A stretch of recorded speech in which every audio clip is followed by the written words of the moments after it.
오늘 하나님이 우리에게 주시는 말씀은 우리 신약 성경 마태복음 6장 1절에서 4절의 말씀입니다.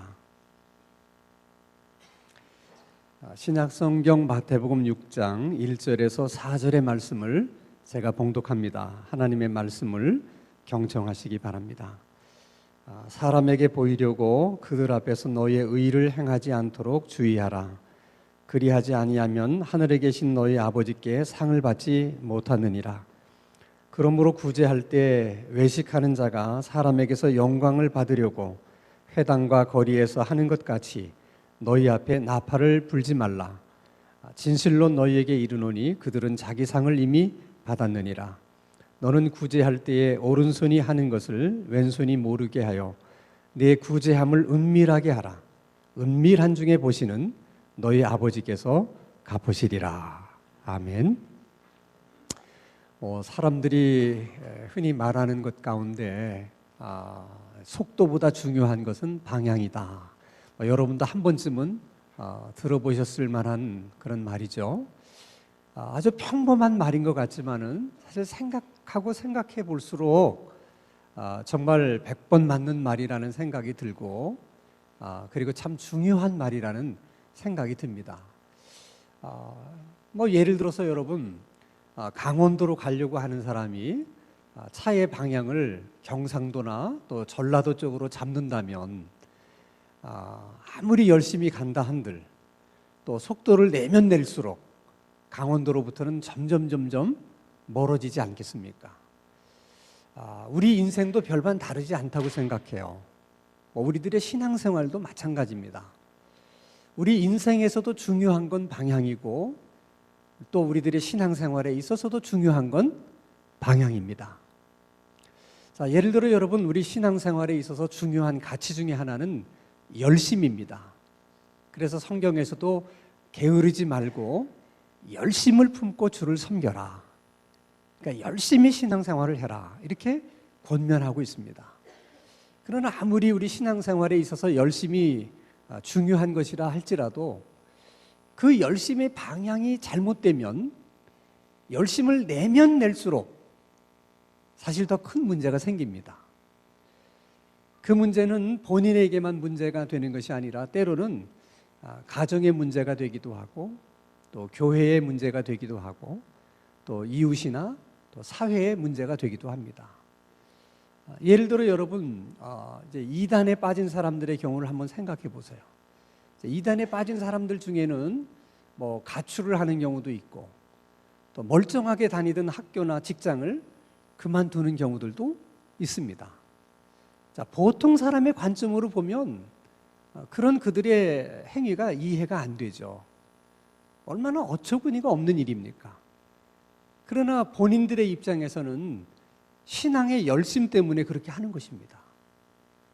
여러분 누가 신앙에 열심이 없다면 다니던 학교를 그만두겠어요? 신앙에 열심이 없는데 다니던 직장을 그만둘 수가 있겠습니까? 열심이 문제가 아니고 그들의 열심의 방향이 잘못됐기 때문에 문제가 되는 것입니다. 중요한 것은 이런 일들이 정말 이단에 빠진 사람들에게나 있을 수 있는 일이냐? 그렇지 않습니다. 정상적인 교회를 다니는 사람들 가운데서도 얼마든지 그런 일들이 일어날 수가 있다는 거예요. 자, 예수님 시대에는 바리새인들과 서기관들이 신앙에 특별히 열심히 있는 사람들이었습니다. 열심만 놓고 보면 그들을 능가할 수 있는 사람이 아무도 없었습니다. 그럼에도 불구하고 예수님은 서기관과 바리새인들만 보면 책망하시는 거예요. 그 책망하시는 이유가 그들의 열심, 그 열심 자체를 책망하는 게 아닙니다. 그들의 잘못된 그 방향을 갖고 있는 열심의 방향이 잘못된 것 때문에 하나님이 그들을 만나기만 하면 그들을 책망하시는 것입니다. 그래서 이제 우리들이 생각하게 되는 점은 왜 열심이라고 하는 것이 도대체 어떤 이유로 의해서 방향이 잘못되는 것일까? 또 방향이 일단 잘못된 그런 열심들이 만들어내는 문제들은 도대체 어떤 것들이 있는 것일까? 이런 점들이 우리는 매우 궁금하죠. 바로 우리들의 이런 질문에 대해서 예수님이 답을 주셨는데 그것이 오늘 우리가 함께 읽은 본문 말씀의 내용입니다. 자, 마태복음 6장 1절 말씀을 보겠습니다. 사람에게 보이려고 그들 앞에서 너의 의를 행하지 않도록 주의하라. 그리하지 아니하면 하늘에 계신 너희 아버지께 상을 받지 못하느니라. 여기서 말씀하시는 의라고 하는 것은 하나님의 백성으로서 마땅히 해야 될 어떤 일, 그리고 하나님의 백성으로서 해야 되는 옳은 일, 그런 것을 의라고 설명하십니다. 자, 하나님의 백성으로 마땅히 해야 될 어떤 일들을 행할 때 사람 앞에서 사람에게 보이려고 하지 말라는 거예요. 그 점에 있어서 특별히 너희들이 주의해라. 왜냐하면 우리가 정신을 바짝 차리지 않거나 조금이라도 방심하게 되면 그런 일을 할 때 자꾸 사람들 앞에서 보이려고 그런 일들을 행할 수 있는 그런 가능성들이 우리 모두에게 있기 때문이라는 거예요. 자, 그러면 또 궁금한 것은, 아니 목사님, 좋은 일을 하는데 또 선한 일을 하는데 뭐 사람들 보는 데 앞에서 하는 일이 뭐 꼭 잘못됐다고 그럴 수 있는 겁니까? 아니 뭐 그럴 수도 있는 거 아닙니까? 그리고 뭐 많은 사람들이 보는 앞에서 착한 일을 하고 좋은 일을 하는 것은 그들에게도 또 하나의 배움이 될 수 있는 거니까 그걸 꼭 부정적으로만 볼 필요는 없는 거 아니겠습니까? 이제 이런 생각들을 우리는 하게 됩니다. 근데 예수님이 단호하게 그렇게 해서는 안 된다고 말씀하시는 이유가 있어요. 그래서 예수님이 한 예를 들어서 설명을 합니다. 그 예를 들어 설명하는 것이 이제 마태복음 6장 2절에 잘 나타나 있습니다. 자, 우리 크게 한번 읽어볼까요? 시작. 그러므로 구제할 때 외식하는 자가 사람에게서 영광을 받으려고 회당과 거리에서 하는 것 같이 너희 앞에 나팔을 불지 말라. 진실로 너희에게 이르노니 그들은 자기 상을 이미 받았느니라. 자, 하나님의 백성으로서 마땅히 해야 될 일, 그 일 가운데 예수님께서 예로 든 것은 구제예요. 구제. 왜 하필이면 하나님의 백성으로 해야 될 일들이 많을 텐데 예수님께서 그 많은 일들 가운데 구제로 예를 들었을까? 그것은 당시 이스라엘 백성들의 생각 속에 하나님의 백성으로서 해야 될 일이 많지만은 그 중에서도 가장 중요한 일이 구제라고 생각을 한 거예요. 어느 정도나 중요하게 생각했느냐? 내가 어려움이 있어서 다른 사람에게 구제를 받습니다. 그럼에도 불구하고 내가 구제받은 것 중에 또 일부를 떼서 나보다 더 어려운 사람을 구제해야 된다. 그들은 그렇게 배우고 또 그렇게 알고 있었다는 것입니다. 그러니까 예수님께서 1절에서 말한 그 의 가운데 이스라엘 백성들이 가장 중요하게 생각하는 의가 구제이기 때문에 그래서 구제로 예를 들어 설명하는 거예요. 자, 너희들이 구제할 때는 사람들 앞에서 나팔을 불지 말라. 1절에서 말한 것처럼 사람 앞에서 사람에게 보이려고 하지 말라는 것입니다. 이렇게 예수님은 사람들 앞에 보이려고 하지 마라, 주의해라, 하지 마라, 이렇게 여러 번 당부의 말씀을 하시는데 왜 사람들은 굳이 그렇게 좋은 일을 하면서 그 일을 사람들 앞에서 하려고 할까? 왜 사람들 앞에서 보이려고 하는 것일까? 그 이유를 예수님이 2절에서 지적하시는 거예요. 그것은 자기가 영광을 받기 위해서 그렇게 하는 거다. 이게 예수님의 지적이에요. 그러니까 자기 영광을 받으려고 한다고 하는 것이 뭐냐면 사람의 인정을 받고 사람에게로부터 칭찬을 듣기 위해서 그래서 그렇게 한다는 거예요. 그러니까 예를 들면 자기는 뭐 하나님을 위해서 하는 것처럼 하나님의 영광을 위해서 하는 것처럼 했는데 실제 알고 보니까 사람들에게서부터 인정과 칭찬을 받고 영광을 받기 위해서 그렇게 했다. 그것이 예수님이 말씀하신 방향이 잘못된 거라는 거예요. 그런 것을 본문 2절에서 예수님은 위선이다, 외식이다 이렇게 얘기하는 거예요. 그러니까 위선이라고 하는 것은 속과 겉이 다른 것을 말하는 것입니다. 우리가 뭔가 좋은 일을 할 때도 그 좋은 일의 동기가 잘못됐거나 목적이 잘못된 것은 그게 겉과 속이 다르다. 예수님이 그렇게 해석을 하신 것이죠. 자, 그럼에도 불구하고 우리가 이제 궁금하게 생각이 드는 것은 왜 그다지 이스라엘 백성들은 그렇게 사람들에게 인정을 받으려고 칭찬을 들으려고 그렇게 목을 매는 것일까 하는 거예요. 자, 여러분, 다른 사람에게 인정을 받는다든지 또 다른 사람들에게 칭찬을 듣고 싶다든지 이런 욕심을 가리켜서 흔히 사람들은 명예욕이라고 말을 해요. 근데 이스라엘 백성들은 예수님 당시에는 특별히 이 명예라고 하는 가치를 굉장히 소중히 생각했다는 거예요. 이제 오늘날 현대인들은 제일 중요한 가치가 돈이잖아요. 뭐니 해도 머니라고. 근데 이스라엘 백성들은 그 돈보다도 명예를 더 소중히 여겼다는 거예요. 그래서 예를 들면 어부는 어부로서의 명예가 있는 것이고, 농부는 농부로서의 명예가 있는 것이고, 목수는 목수로서의 명예가 있다고 생각했어요. 그러니까 당연히 뭐 서기관과 바리새인들은 또 서기관과 바리새인 나름대로의 명예가 있다고 생각한 것이죠. 그러니까 명예라고 하는 것은 꼭 지위가 높은 사람에게만 필요한 게 아니라 모든 사람에게 다 필요한 것이 명예라는 거예요. 그러니까 누구나 다 명예를 얻기를 원했고 또 그 명예를 얻을 수 있는 기회가 있으면 그 기회를 놓치지 않으려고 하는 것입니다. 그런데 이 명예를 얻기 위해서 가장 중요한 조건이 뭐냐면 대중들이에요. 대중들. 그냥 많은 사람들이 모여 있는 그곳에서 그 많은 사람들이 다 나를 향해서 칭찬해주고 인정을 해줄 때 그것이 비로소 명예가 되는 거예요. 그렇기 때문에 명예를 얻으려고 그러면 많은 사람들의 인정과 지지가 필요하거든요. 그러니까 사람을 의식하지 않을 수가 없는 거죠. 그래서 이스라엘 백성들은 구제를 해도 꼭 사람들 많은 곳에서 사람들이 지켜보는 가운데서 구제를 하고, 선행을 할 때도 이왕이면 사람이 많이 모여 있는 곳에서 그렇게 했다는 것입니다. 그래서 어떤 신학자들은 이런 얘기를 해요. 예수님께서 이제 선한 사마리아 비유 가운데 이제 강도 만난 사람을 보고 제사장도 그냥 지나가고 레위인도 그냥 지나갔다. 왜 그냥 지나갔을까? 그건 그 제사장과 레위인에게 물어봐야 알 일이지만은, 그러나 어떤 행동이든 그냥 하는 행동은 없잖아요.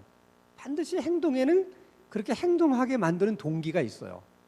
그러니까 제사장도 레위인도 그럴 수밖에 없었던 이유, 본인들에게 물어보면 그럴 만한 이유가 반드시 있었을 거라는 거예요.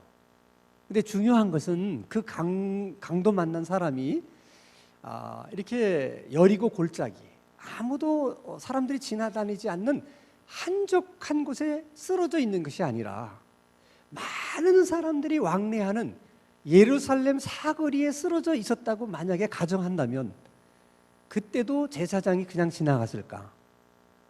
레위인이 그냥 지나갔을까? 명예를 중요하게 생각하는 이스라엘 백성들의 경향을 봤을 때는 절대로 그냥 지나가지 않았을 거라는 거예요. 근데 그 여리고 골짜기에는 지나다니는 사람이 없었거든요. 보는 사람이 없었거든요.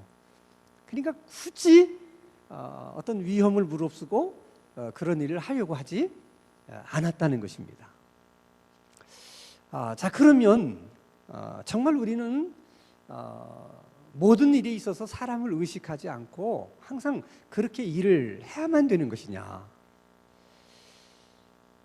또 궁금한 점들이 있죠, 우리에게도.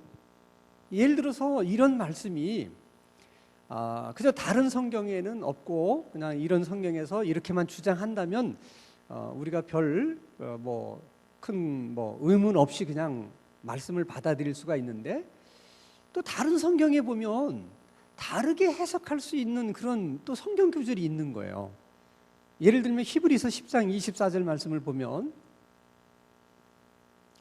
서로 돌아보아 사랑과 선행을 격려하며, 이게 권고사항이에요. 누가 너희들 가운데 사랑을 베푸는 자가 있거나 또 선행을 하는 자가 있으면 그를 어떻게 하라는 거예요? 격려해 주라는 거죠. 자, 그러면 여러분, 격려를 해주면 격려 받는 사람이 있지 않겠습니까? 그 격려 받는 사람은 사랑도 받는 것이고 또 뭐 인정과 칭찬도 받는 거잖아요. 또 히브리서 10장 24절에는 그렇게 해라, 자꾸 격려해라, 칭찬해라, 인정해줘라.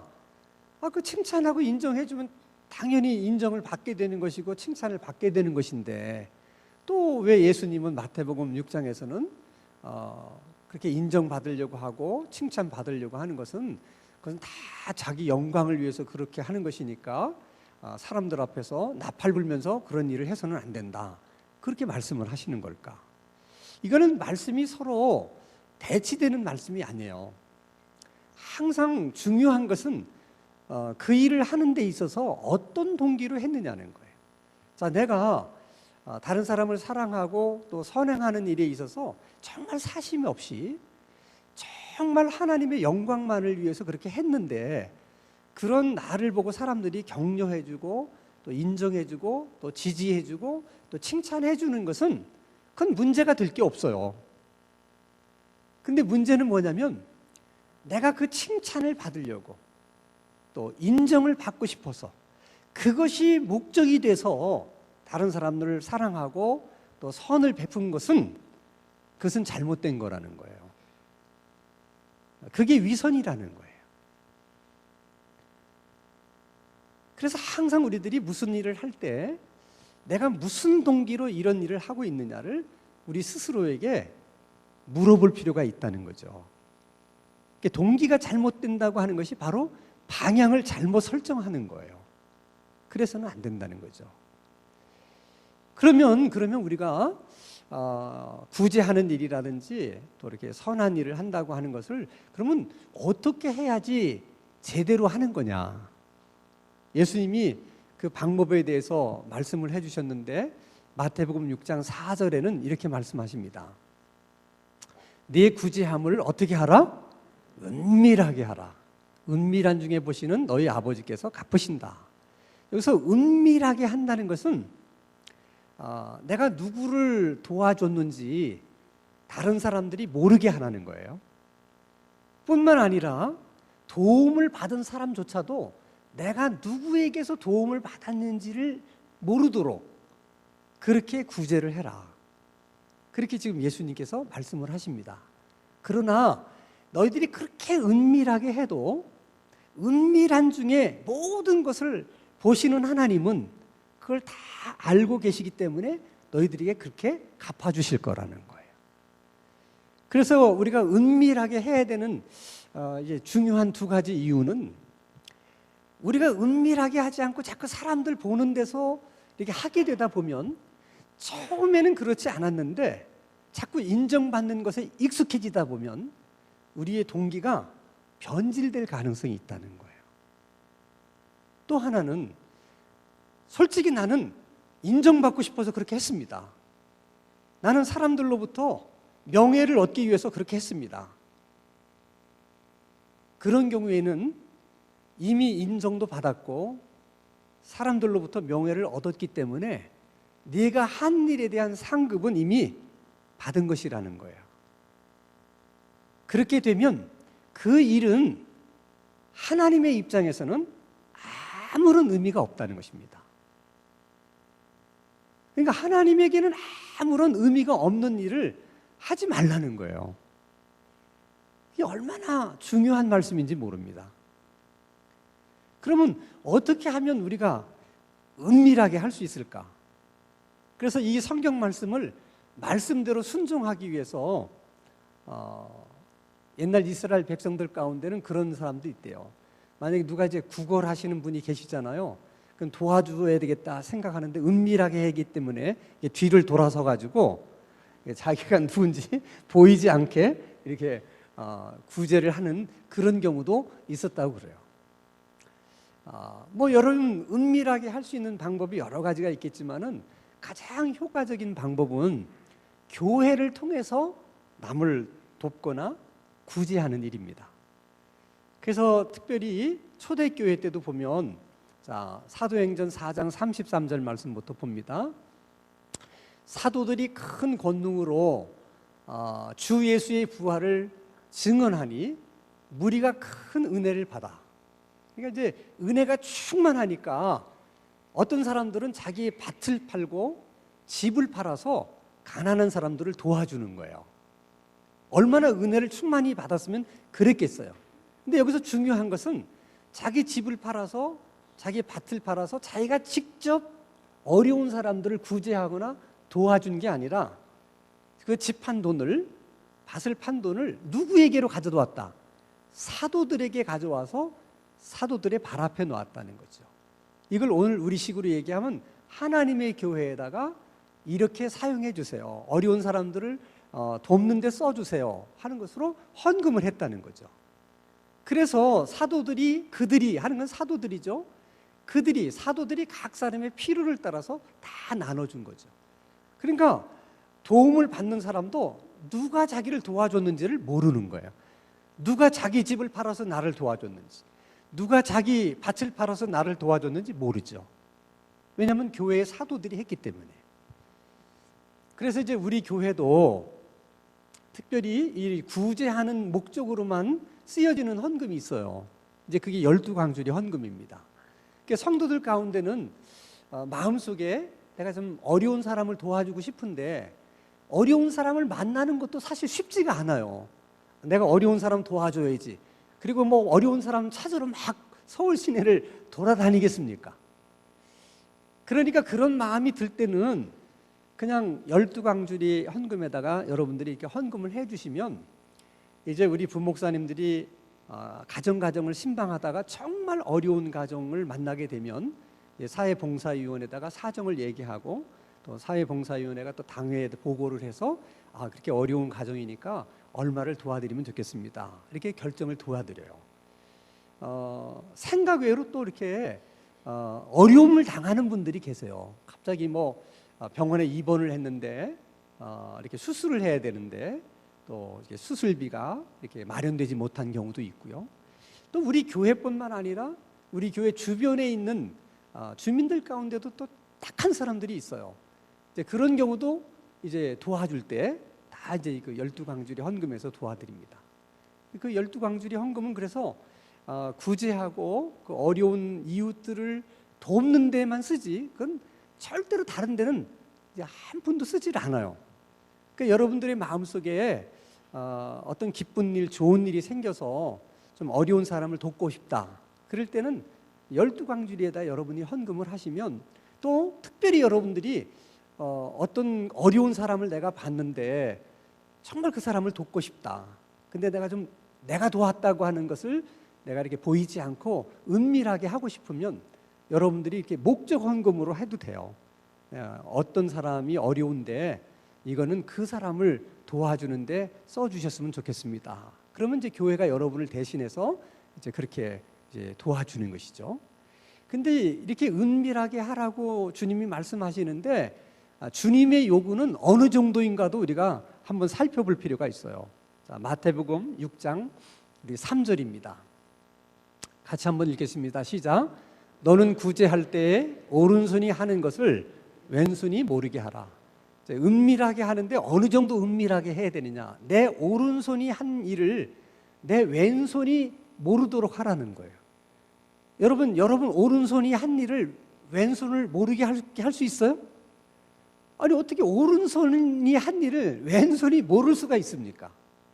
그러니까 이 말의 뜻은 여러분들이 누구를 도왔거나 이게 구제를 했으면 그걸로 그냥 끝내고 기억하지 말라는 거예요. 잊어버리라는 거예요. 내가 저 사람 얼마를 내가 도와줬지. 이거를 생각하지 말라는 거예요. 그게 주님이 우리에게 요구하시는 은밀함이에요. 도와주고는 끝내라는 거야. 생각하지도 말고 잊어버리라는 거예요. 근데 놀라운 것은요, 선행과 구제에 관련해서는 내가 하고 내가 기억하고 있으면 하나님은 잊어버리세요. 근데 내가 구제하고 내가 선행을 하고 내가 잊어버리면 그것은 하나님이 기억을 하세요. 그래서 하나님이 기억하신다는 것은 안다는 얘기잖아요. 하나님은 아시는 일에 대해서는 반드시 행한 대로 갚아주십니다. 그게 예수님이 말씀하시는 거예요. 은밀한 중에 하나님이 갚으실 것이다. 그러면 약속이니까 반드시 하나님은 갚으신다는 거예요. 어떻게 갚으실까? 이건 뭐 사람마다 형편에 따라 다 다를 수 있어요. 우리들은 어떤 기대를 가지냐면 이왕이면 내가 살아있을 때 현세에서 갚아주기를 바라고 아니면 우리 자녀들에게 갚아주기를 바랍니다. 물론 하나님이 그렇게 갚아주시는 경우도 많아요.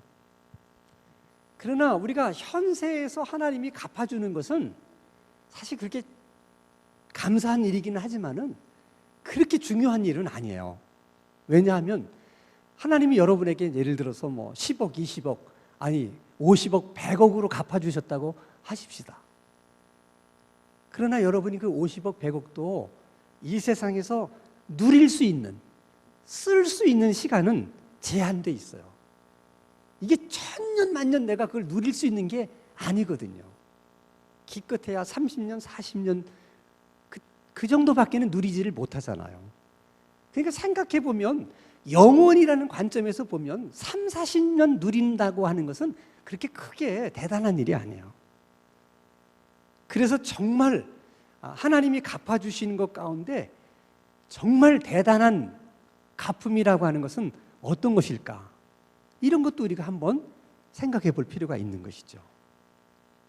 여러분 마태복음 25장에 보면 이제 마지막 날에 이제 재림하신 주님이 사람들을 심판을 해요. 심판할 때 심판받을 그룹은 왼편으로, 그리고 상을 받을 그룹, 칭찬을 받을 그룹은 오른편으로. 그래서 이렇게 쫙 나눕니다. 나눠 놓으신 다음에 상을 받을 그룹에 가서 주님이 이렇게 얘기를 해요. 너는 내가 줄였을 때 먹을 것을 주었고, 내가 목마를 때 마실 것을 주었고, 내가 나그네 되었을 때 너희들이 나를 영접해 주었고, 내가 헐벗었을 때 너는 입을 옷을 주었고, 내가 병들었을 때 나를 돌아보았으며, 내가 감옥에 갇혔을 때 너희들이 나를 찾아와 주었다. 이렇게 칭찬을 해요. 근데 놀라운 것은 그 그룹에 있는 사람들이 일제히 예수님에게 이렇게 대답을 하는 겁니다. 자, 마태복음 25장 37절부터 이에 의인들이 대답하여 이르되 주여 우리가 어느 때에 주께서 줄이신 것을 보고 음식을 대접하였으며 목마르신 것을 보고 마시게 하였나이까? 어느 때에 나그네 되신 것을 보고 영접하였으며 헐벗은 것을 보고 옷 입혔나이까? 어느 때에 병드신 것이나 옥에 갇히신 것을 보고 가서 배웠나이까 하리니. 그러니까 주님이 그런 말씀을 하시니까 무슨 말씀이세요 주님? 저희들은 한 적이 없는 것 같은데요. 저희들의 기억이 없는데요. 이렇게 얘기하는 거예요. 그러니까 그들은 그런 일을 했는데 어떻게? 다 잊어버린 거예요. 그게 주님께서 원하시는 참된 구제와 선행이라는 거예요. 잊어버렸다는 거예요. 그러나 그들은 잊어버렸는데 주님은 기억하고 있는 거예요. 그래서 어떻게 그들에게 갚아주시는가? 자, 마태복음 25장 40절입니다. 임금이 대답해 이르시되, 여기서 임금은 예수님을 말씀하시는 거죠. 내가 진실로 너희에게 이르노니 너희가 여기 내 형제 중에 지극히 작은 자 하나에게 한 것이 곧 누구에게? 예수님에게 한 것이다. 그래서 그들이 그 어려운 사람 도와준 그 일들을 다 주님이 자기에게 한 것으로 그렇게 받으셨다는 거예요. 이게 여러분 놀라운 일이에요. 하나님의 아들이신 예수님에게 부족한 게 뭐가 있겠어요? 우리가 무엇을 그분에게 드린다고 해서 그분에게 도움이 되겠어요? 아무것도 예수님에겐 도움이 될 만한 게 없어요. 그러니까 우리가 주님에게 드릴 수 있는 게 아무것도 없는 거예요. 뭘 드린다고 해서 주님에게 도움이 돼서 주님이 받으실 수 있는 게 있겠어요? 아무것도 없어요. 그런데 우리가 그냥 어려운 사람들을 도와준 그 일들에 대해서 예수님은 자기에게 그렇게 한 것으로 받으셨다는 거예요.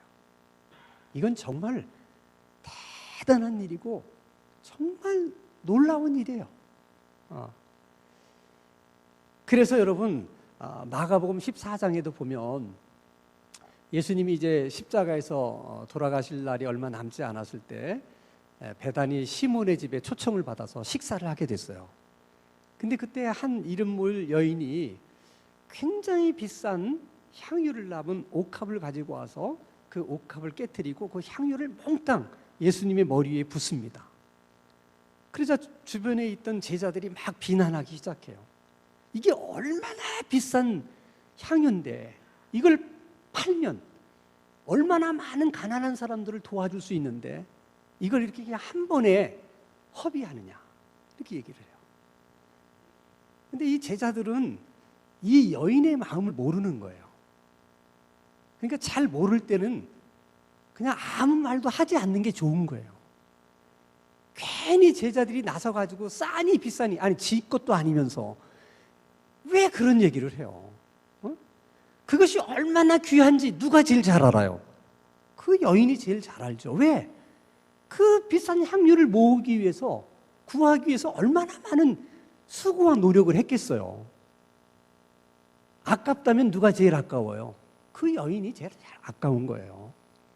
그러나 예수님에게 받은 은혜가 너무 크니까 예수님에게 드리는 것이 전혀 아깝다는 생각이 안 드는 거예요.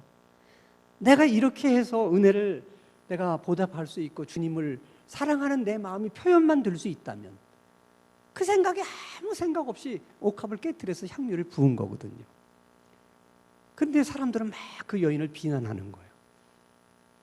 그때 예수님이 가만히 계시다가 주변에 있는 모든 사람들에게 이렇게 말씀을 하셨어요.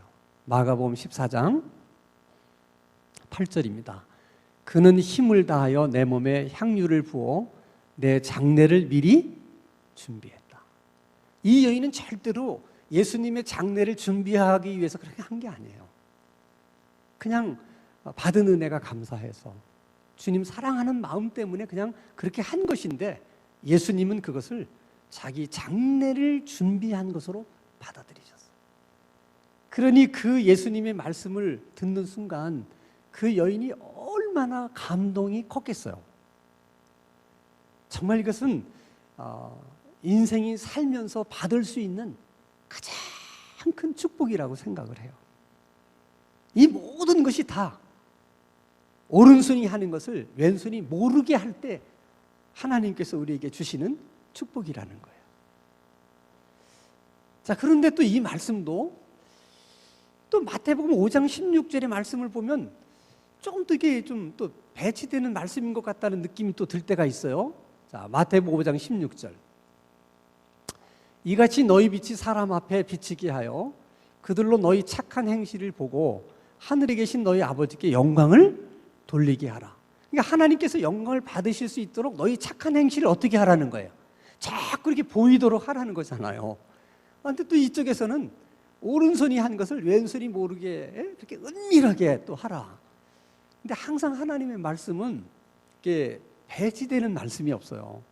그러니까 이 말씀에서도 중요한 원칙은 뭐냐면 하나님의 영광을 위해서 그렇게 하는 것은 아무 문제가 없다는 거예요. 자, 우리 교회도 착한 일, 좋은 일을 많이 하잖아요. 이웃들을 위해서.